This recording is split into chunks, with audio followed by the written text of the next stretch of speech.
As Pesach approaches, we feel the crunch of time. When's the last moment that I can put a morsel of chametz into my mouth before the time runs out? What about the last minute that I have to sell my chametz, get rid of it, do bi'or chametz on it?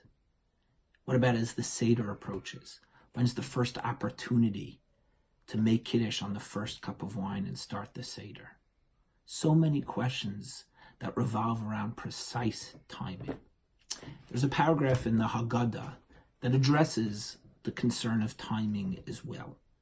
It's a paragraph that we would often just glide right by, as it comes right after the Arba Banim discussion in the Haggadah that we spend a lot of time on.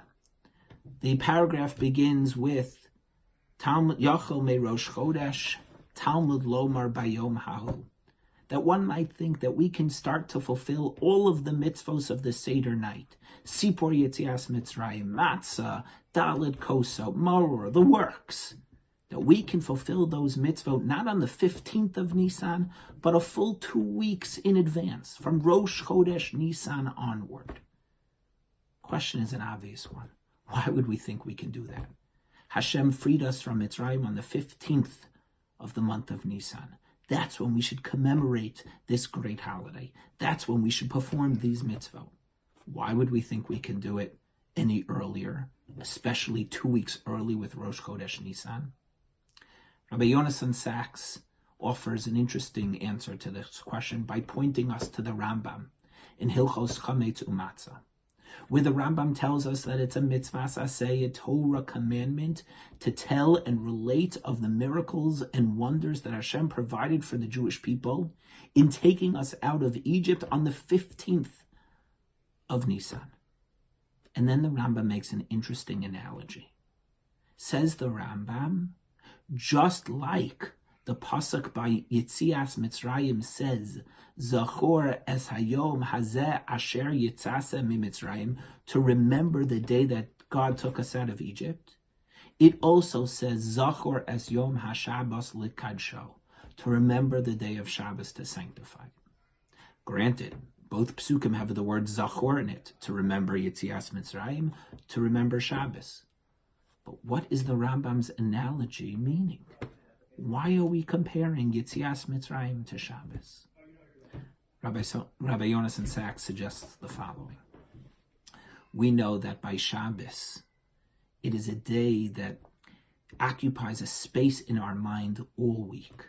When are we going to be cooking? When are we going to be cleaning? When are we going to be inviting guests? Who's going to be coming? Who's going to be sleeping over? Shabbos pervades the week. The concern, the excitement, the energy that we have for the coming Shabbos is what we think about so much during the week. Says Rabbi Sachs, the Rambam is telling us that that is the mindset that we have for Yetzias Mitzrayim as well, for the miracle, for the holiday of Pesach as well. That we might think, because of the amount of cleaning and preparation and willingness to perform these mitzvos with the greatest of alacrity, that we might be able to perform these mitzvos a full 2 weeks in advance. Once Nisan comes in, already we're in Pesach mode. But says Rabbi Yonasan Sachs that the Haggadah tells us by Yom Hahu, we have to wait. We're so excited, we have such exuberance, we're so gung-ho, we're at the ready. By Yom Hahu, we have to wait, we have to be patient. We have to wait for that moment in time, for that precise moment in time, to be able to fulfill the mitzvos. Just like Shabbos, those 25 hours of Shabbos is a precise moment in time that we gain such energy that nothing else in the world can provide us.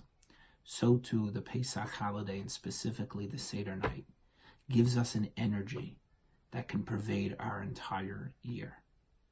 Yachol me Rosh Chodesh is not a paragraph we should just skip by.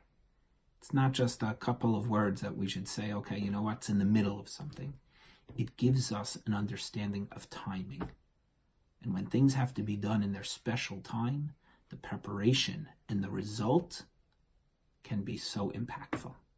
Chag Sameach.